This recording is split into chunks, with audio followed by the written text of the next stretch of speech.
Okay. Hashem, today's daf is Masechta Kiddushin Daf Lamed Tes. Okay, we're going to start from Daf Lamed Ches Lamed Beis, about I would say 11 lines from the bottom. It's going to start from Tanan Hassam. We're discussing over here the mitzvah of Chodesh. The mitzvah of Chodesh is of course you're not allowed to eat from the new crop until after the 16th of Nisan. So we learned previously that Rab Shimon ben Yochai held that Chodesh, Orla, and Klayim are asur in Torah, even in New York, all over the world. And then we had a son who said they're all asur in the Rabbanim. They're not asur in Torah. Now we have a third opinion. Tanan Hassam, we learned in this Mishnah. Chodesh asur in Torah b'chol makom. So that clearly says that Chodesh is asur even in New York, right? B'chol makom, wherever you are, Chodesh is asur, and that's Arla. Not eating arla, halacha. The Mishnah says it's a halacha. What does that mean, halacha? We'll see what that means. But kalayim midivrei soifrim. Kalayim is drabbanan. So my halacha. What did you mean that arla is halacha? Of course, it's asur in New York, arla. But what does it mean, halacha? Amar Rav Yehuda Mishmuel hilkasa medina. It was a minig that became into a drabbanan. I would say that the good example is like yarmulke. People wear yarmulke. First it started off, and it's a minig, and then became more like a halacha thing. So it's still drabanan, but that's halacha according to Shmuel. Ula Amar Rabbi Yochanan. Ula says in the name of Rabbi Yochanan, halacha means halacha l'Moshe Sinai. Wow, that arla is asur all over the world. Halacha l'Moshe Sinai. That's it's almost like a doraisa, but it's not written in the Torah. Amalei Ula Rav Yehuda. So Ula said to Rav Yehuda, so Bishlam, my opinion is makes perfect sense. The Amina, I said, Arla is also halacha l'Moshe from Sinai. Arla is a halacha l'Moshe from Sinai, and therefore it has a din of a daraisa. Hainu, then you could understand the shana law bein sfeik Arla l'sfeik klayim, that the Mishnah goes strict when it comes to something in doubt. You're not sure if it's an Arla fruit, then the Mishnah is stricter by Arla and not as strict in Kalayim, of course, outside of Israel. The Tanah we learned in the Mishnah. Sfeik Arla. Let's say you're not sure if it's Arla. Somebody gives you a fruit, and it's a goy, and you don't know if it's from an Arla tree. Ba'aretz in Eretz Yisrael, asur. You're not allowed to eat that fruit. You have to go strict. B'Suria, mutter. In Syria, it's mutter, right? Because B'Suria is almost Israel, but it's not exactly Israel because it was an extension of Israel, but doesn't have the kedusha of Eretz Yisrael. So Suffolk Arla was even permitted in Israel, because could be the halacha l'Moshe Sinai says that only if it's vadai Arla, only if you know for sure it's Arla, you can't eat it in Chutz La'aretz. But if it's Suffolk, it's mutter. So if you go to the marketplace and you buy an Arla in Syria from the goy, and you think it might be Arla, you're permitted to eat it. But you could go to the farm. You go to the farm, you go down to the farm on Long Island, wherever the guy has a farm, and you can actually buy from the guy when you know he's going to go right behind and go back into his field and pull something off from an Arla tree. In Chutz La'aretz, you're not allowed to do that. Just make sure you should not see him pick it off the tree. If you actually see him take an Arla fruit, don't eat it. So we're strict by Arla. If you see him pick it off the tree, you can't eat it. Vilu gabi klayim by klayim. Tanam we learned in the Mishnah. Kerem anatua yarak v'yarak nimka chutzlai. Let's say you have a kerem, a vine, a grapevine that's planted right next to let's say a vegetable patch. Well, the vegetable patch is asur klayim, and then v'yarak nimka chutzlai. But then there's another vegetable patch far away. And you don't know, the guy's picking vegetables, you don't know if he took it from the Klayim Yerek or he took it from the non-Klayim Yerek. So Ba'aretz in Eretz Yisrael, you have a Suffolk Klayim, asur. B'Suria, in Syria, mutter, this is totally permitted. If you buy it in the marketplace, you don't know where he took it from, you can still buy it off the guy. But in Chutz La'aretz, if you're not near Eretz Yisrael, very far away from Eretz Yisrael, New York, you could go to the farm of the guy, like it, you could actually see him pick the kalayim vegetable and give it to you, and you can buy it from him. But do not pick it with your hand. In other words, you can't actually pull it off the tree. and take it. So you could allow the guy to take it and give it to you. But you see, Kalayim, you're much more lenient. It's yored v'loikid. You could actually watch the guy pick it off the vegetable that has Kalayim. But Arla, you could watch it and you can buy from him, but you're not allowed to see him take it. So we see, because Arla is halacha l'moishim is Sinai, so we're more stricter by Arla as opposed to Kalayim. So Ula says, my opinion makes perfect sense of these Mishnayos. But according to you, that both Arla and Kalayim, Chutz la'aretz, is only Drabanan, right? One is just a minik that became a Drabanan, one is midivrei soifrim. We go to the top of Lamed Tesam and Aleph. Nisni oizev v'zeh yared v'lekeach, oizev v'zeh yared v'lekech. They should both have the same dinim. Either by both Arla and Kalayim, you can go and purchase, but you cannot watch the guy pick it off. Oizev v'zeh, by both Arla and Kalayim, yared v'lekech, you have to actually watch him. You could watch him pick it off, but they both cannot be. There cannot be a difference if you hold Arla and Kalayim both Rabbanan. Either you're going strict by both of them, or you're going easy by both of them. How do you make sense of that? Amalei answers the Gemara. Amalei Shmuel Rav Anan. Shmuel sold Rav Anan. You're right. Today you have to teach it. We have to reword to Mishnayos. Or by both of them, Arla and Kalayim. You could go down and purchase, but you can't watch the guy pick it off. Or by both Arla and Kalayim, you read Yared V'Loikid, you can actually go down to his farm and actually watch him pick off the Arla and Kalayim. But both of them have the same din. So now the Gemara is going to talk about how the Amoraim handled Arla. They lived in Bavel. How did they handle Arla? So first of all, he said that you have to go lenient by both of them. By both of them, you could go down to the farm of the guy and watch him pick off Kalayim and give it to you, or watch him pick off Arla and give it to you. But you shouldn't be the one cutting it off his tree. You shouldn't be one picking it off his tree. Levi said to Shmuel, Aryech is a lion. Basically, Levi nicknamed Shmuel the lion. Sapek li v'ano echal. Get me Arla. Get me Suffolk Arla. And Suffolk Arla. Get me some Suffolk Arla, and I will eat it. Okay? That's what he said. Sapek li, get me some Suffolk Arla, and I'm going to eat it. Why? Because in Chutz la'aretz, Suffolk Arla is permitted. Right? You could go to Whole Foods and you're not sure if it came from an Arla tree. Shmuel said, it's not a problem. You can eat it as long as you don't know for sure it's Arla. They actually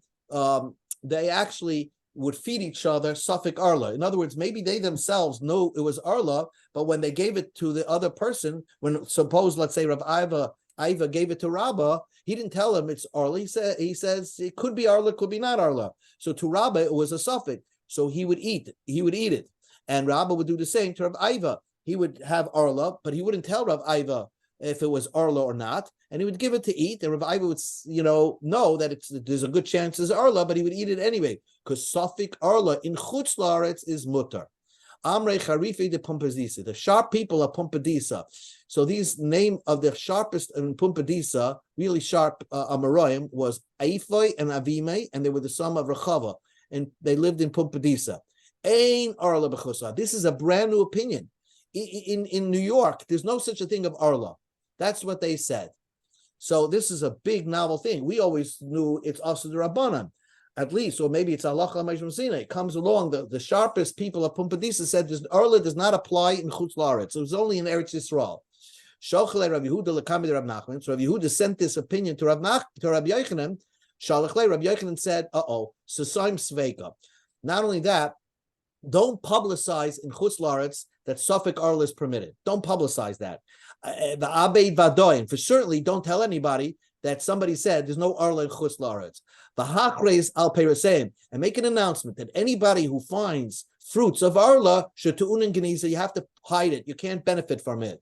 And then Rabbi Yochanan said, if you find somebody, anybody who said, look at this curse, ein Arla b'chutz la'aretz, if anybody who says there's no such a thing of Arla in Chutz La'aretz, lo yehei lo nin v'nechdet, he will never have any grandchildren, any Jewish grandchildren. Masha chevel b'garal b'kal Hashem. He gave him the curse.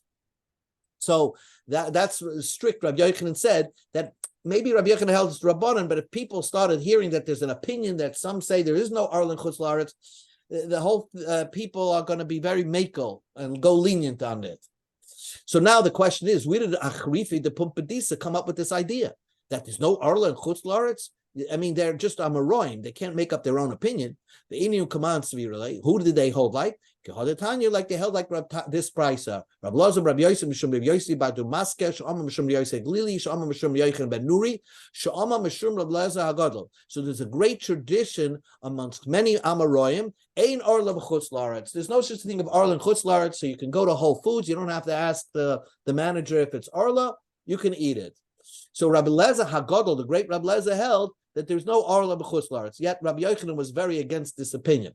So anyway, but Veloy, doesn't Rabbi Lezer, you tell me Rabbi Lezer holds no Arla chutz la'aretz, but in our mission it says, the Chachamim said that the Kalayim and Arla, I think, apply all over. And Rabbi Lezer said, Afa Chodesh, even Chodesh applies all over in chutz la'aretz. So it must be Rabbi Lezer agreed that even Arla is in chutz la'aretz. So how could you say Rabbi Lezer Hagadol said ain't Arla b'chutz la'aretz? So the answer is Gemara Tnei Chodesh. You have to read our Mishnah without the word af. That Rabbi Lezer holds that Arla and Kalayim are in only in Eretz Yisrael, not in chutz la'aretz. But Rabbi Lezer holds Chodesh is all over the world because the Torah wrote the word Moshe Seichem. Amar Rab Asi, Rab Yochanan. So Rabbi Asi said in the name of Rabbi Yochanan, Arla b'chutz la'aretz halacha l'Moshe Sinai. The Arla in chutz la'aretz is a halacha l'Moshe Sinai. Okay, we saw that opinion before. So Amar Rab Zera Rasi. So Rab Zera asked Rabbi Asi, V'otanya, we learned to the Brisa, and I pointed this answer out when we were learning it. Sveik Arla ba'aretz. If you're not sure of Arla in Eretz Yisrael, so you're not permitted to eat it. B'Surya, in Surya, which is like chutz la'aretz, mutter. But wait a second, if you told me Arla in chutz la'aretz is like a deraisa because it's a tradition halacha l'Moshe Sinai, so how could you say if you have a suffix you go lenient and say it's mutter in Surya? It should be like Eretz Yisrael where you say suffix Arla is a suffix deraisa and it should be asar. So why did you say b'Surya it's mutter? So Rav Asi he was silent for 1 hour. Amalei, he would say like this: Ema kachnema. This was the following. The halacha l'Moshe Sinai was exactly what we're saying. The halacha l'Moshe Sinai says, "If funny halacha l'Moshe Sinai." The halacha l'Moshe Sinai says there is Arla and chutz la'aretz, but if you're in a doubt, then it's mutter. Sveikem mutter, vadoy asar. If it's suffix Arla and chutz la'aretz, you're permitted to eat it. But if it's for sure Arla, you're not permitted to eat it. Nu Gemara. Amar Rab Asi Am Rab Yochanan. Rab Asi said in the name of Rabbi Yochanan, Loikin al Kalayim Divar Torah. Now, if you read this Gemara, you get Malchus if you eat Kalayim min Torah, right? In chutz la'aretz we're talking about, right? So if for example, if you eat a kiwi or a grapefruit or a hybrid fruit, you get Malchus. That's not what it means. What we're going to learn is that you're not allowed to create it. You're allowed to eat it, but you're not allowed to create it. You're not allowed to graft two trees. So the Gemara explains like this. You're telling me you get Malchus and Kalayim. Amalei Rabbi Lazar Rabbi Yosef and Tanan. We learned HaKalayim, even Kalayim, Mizmedivrei Soifrim, is only Asur Rabbanan in Chutz La'aretz. So the Gemara says, Loi Kash, it's not difficult. Kan B'Chlai HaKerem. Chlai HaKerem is the concept of taking a vine, a grape seed, with a wheat seed and a barley seed and planting them all together. That is Asur Rabbanan in Chutz La'aretz. Klai HaKerem. Kan, what is the most strictest type of kalayim that's Asur even to do in outside, in Chutz La'aretz, Bar Kovas Ha'ilem, to graft two trees. Take a mango tree and graft it to a melon tree, it's Asur Daraisa. Kiddush Shmuel, because Shmuel said like this. Shmuel proved it. The Amar Shmuel said, the pasuk says, "Es chukasai tishmoiru." Make sure you keep my old statutes. Chukim shechakti l'chol kavar. These are statutes that God set aside when He created the world. Basically, these are either you can say one of the mitzvahs that even Bnei Noach have to keep, or you can say these are the laws of nature and don't play with them. And that's what Hashem is saying.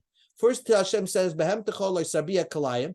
You cannot crossbreed two animals, and then Sotchol Sizrak, and then it says your field you shouldn't plant kalayim. You shouldn't crossbreed two fruits or two different species. So we darshan like this: Ma behem techol b'haba. The idea of crossbreeding an animal is similar to is a type of grafting, and therefore you're, so to speak, grafting two animals. So your field, the Isser of Kalayim that applies all over the world is Bahar Kava, is grafting two different trees. Crossbreeding animals is also in Eretz Yisrael and Chutz La'aretz. So also grafting two different types of species is also in Eretz Yisrael and Chutz La'aretz.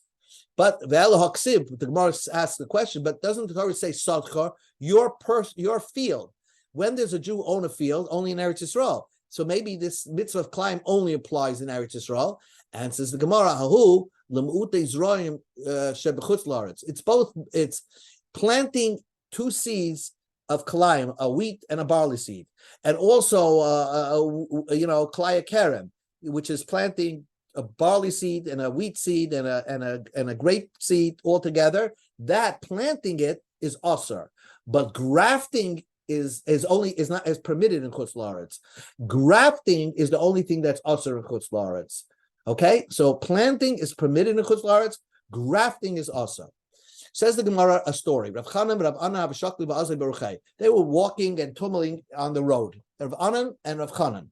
Chazu lahu gavra. They saw this man, and they obviously lived in Chutz La'aretz. The kozara zrayim b'hadei adodi. He was planting obviously kalayim together. Amalei, so one of them said, "Neisiman nishmas shamte. Join me as we put this person in cherem." Amalei, so the other one answered, "Loi chavrise. You're not clear in the halachas. Don't you know that there's no isser in Chutz La'aretz to plant kalayim together?" V'su, another story. Chazu gavra. They saw another person. The kozara chiti usari be gufne. Here they saw a vine, a regular vine that was there already from before, and this guy started planting wheat and barley right next to it. Now, this even in Eretz Yisrael is only asur d'Rabbanan, because the isser of kalayim in Kalaya Kerem is only if you plant them all at the same time: the grape seed, the wheat seed, and the barley seed. But if the vine existed from before and you're planting wheat and barley, it's anyway asur d'Rabbanan in Eretz Yisrael, and so in Chutz La'aretz it's totally permitted. So again, one of them didn't know the halacha. Amalei neisam shamte. Let's put him in cherem. He's doing Kalaya Kerem. Amalei loy tzaharise. You're certainly not enlightened in the halacha. Loy kaimelam. Karabashi, don't you know? Don't we do paskin like Rabashi and Rabbi Yashia, who said that there is no kalayim in the Omar? I'm sorry, the Omar who said the only issue the oraisa of doing kalaya karim if you plant the wheat seed, the barley seed, and the grape seed at one shot, and so only in Eretz, and that's only also in Eretz Yisrael. In Midrabanan, if you have a grapevine and you're just planting wheat and barley right next to it, so that's only asur d'Rabbanan. So Chutz La'aretz is totally permitted. Says the Gemara, Rav Yosef was certain that there is no kalayim in Eretz Yisrael, in Chutz La'aretz. He lived in Chutz La'aretz. Ma'arav Bizrane Vizare. He mixed up a couple of seeds and he planted it, not in a kerem. Amalei Abaya, didn't Abaya ask him, Rav Yosef, what are you doing? You're not allowed to do kalayim b'divrei sofer. How could you mix two seeds together? Amalei kasha kaim b'kalaya kerem, kaim b'kalaya zorim. Kalaya kerem is only asur d'Rabbanan in Chutz La'aretz if it has to do with the vine, with grapes. But if you're doing with just plain seedlings, nothing to do with grapes, that's permitted. Kalaya Kerem, the Ba'aretz asur b'hanoah. Since Kalaya Kerem is asur b'hanoah in Eretz Yisrael, the Chutz La'aretz nami goes Rabbanim. In Chutz La'aretz, it's Kalaya Kerem. If you grow something in Kalaya Kerem with a grape, then the produce is asur b'hanoah. You have to throw it out. So Chutz La'aretz, when it came to Chutz La'aretz, nami goes Rabbanim. The Rabbanim said you should be strict in Chutz La'aretz not to do Kalaya Kerem. Kalaya Zerayim, But mixing wheat and barley together, the Be'eretz Yisrael, if you did it in Eretz Yisrael, the offspring of that is loy asir bana, it's not asir bahana.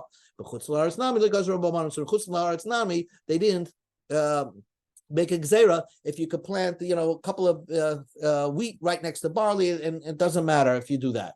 That's what Rav Yosef's opinion was. Rav Yosef, then Rav Yosef said, Lav Milsi, what I'm saying is not correct.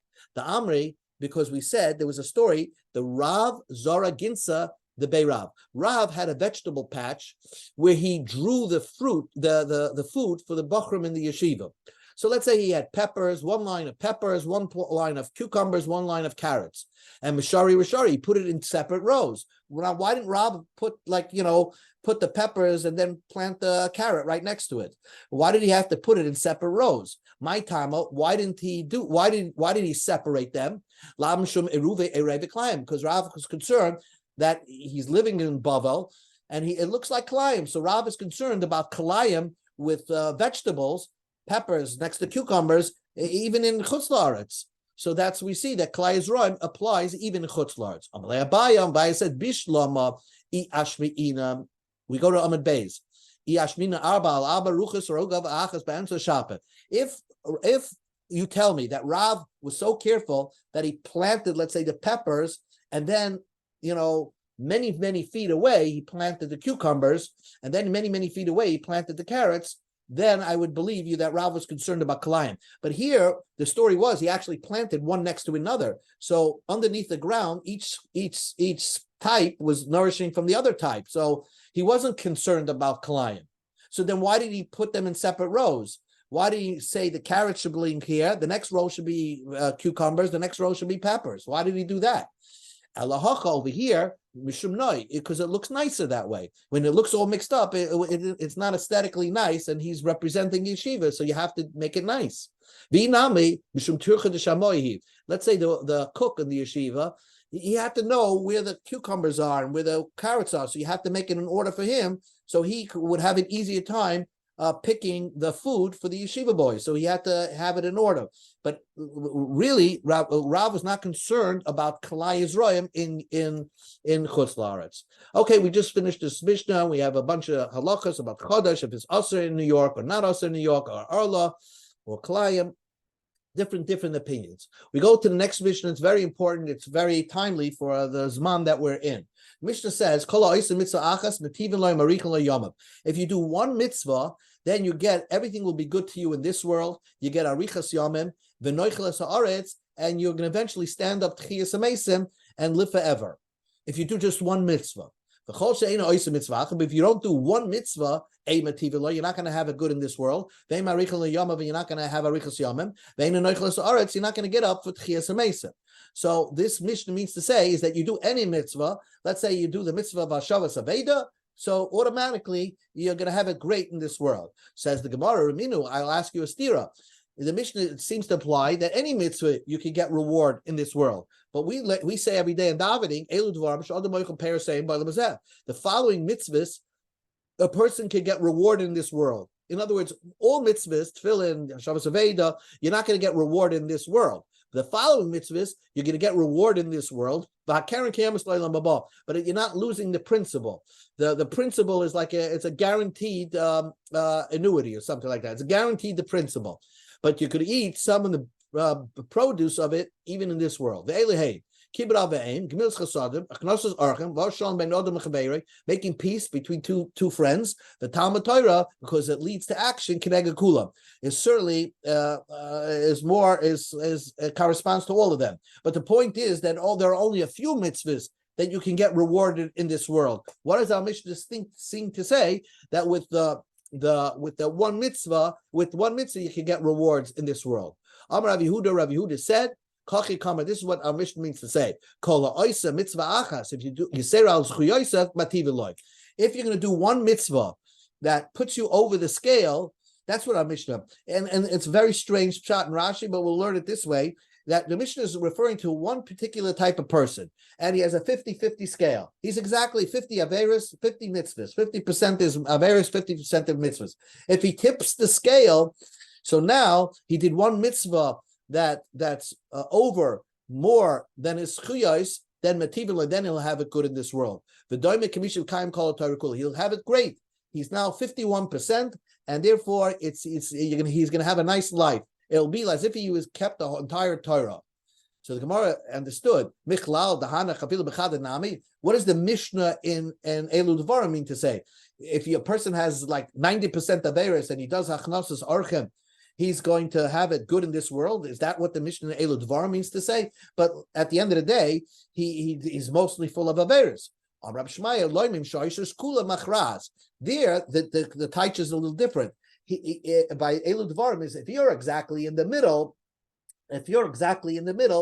then if one of those mitzvahs that's on the mitzvah side is the mitzvah of kibbud avei, hachnos archem, making peace, if you have a mitzvah amongst those there, even if you're 50-50, they're automatically going to tip the scale to give you a very nice time in a chaim tovim in this world.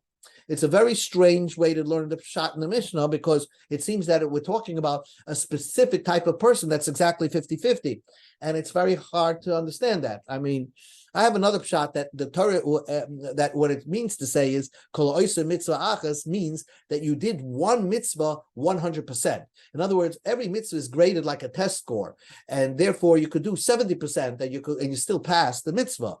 And Vera also is like a test score. But the Mishnah is teaching you that if you did one mitzvah in your lifetime, that you scored a perfect on the mitzvah. You did it with the right halacha and you did it with the right intentions and everything was l'shem shemayim, then you can have it good in this world. But that's my understanding of what the Mishnah is trying to say. Anyway, the Gemara asks a question. You're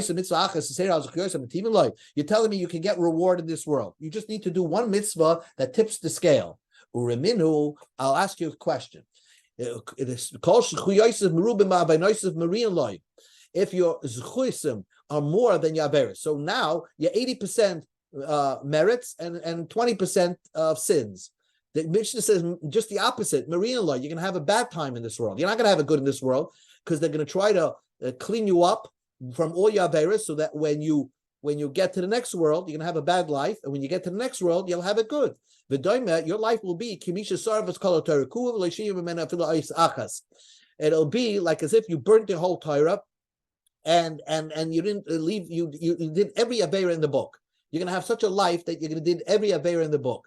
So certainly you're not going to get olam hazeh. And then we say, the Brisa continues, if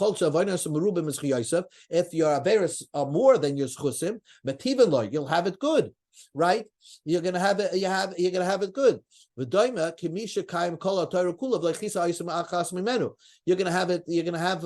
If you imagine somebody has 80% sins and 20% merits, he's gonna have a great life. Why? Because they're gonna pay you off in this world so that you can come up clean. All your mitzvahs were paid off, and when you come to the next world, you're gonna have it very bad.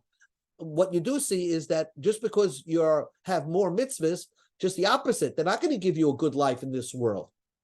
Answers the Gemara, Amar Abaye, you're right. Masnisin the Avn le'yamtav yambish. You have to read our Mishnah in the same way. That really there is no reward in this world. There is absolute no reward in this world for the mitzvahs, except our Mishnah is saying if you do a mitzvah, you're really over the 50% mark.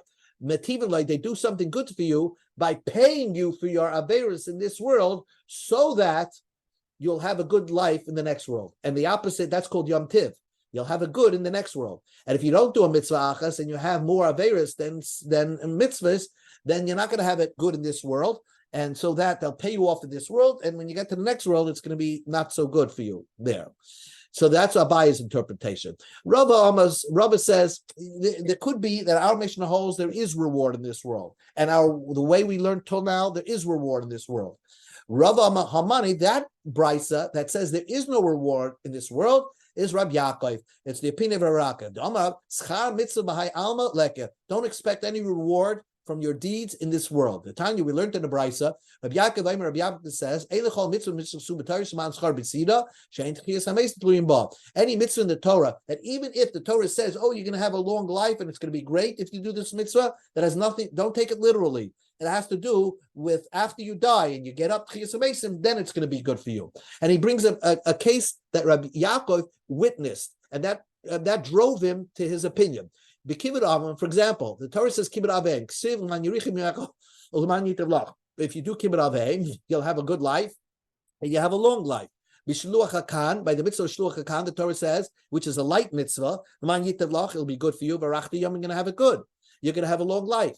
Now, this is what Rabbi Yaakov saw. The man, his father told him, Alayla Bira, go up to this tower, Veheveli Gazolas, and bring me the small chicks. V'ala Bira, and he went up to the tower, sent away the mother, and took the kids. So he's doing the two mitzvahs of Kibbut Ava'im, Shluach HaKam. Both of them said that you're going to have a long life. And guess what happened? As he's coming down the ladder, he fell down and died. So where's his good life? Where's his long life? Ella, so you have to learn that the pasuk is not to be taken literally. It means that when life is long and when life will be great, which is an olam haba after Tchias HaMesim, you'll have it great because you did this mitzvah kibbut aim and shluach HaKan. So the Gemara asks, we'll finish in half a minute.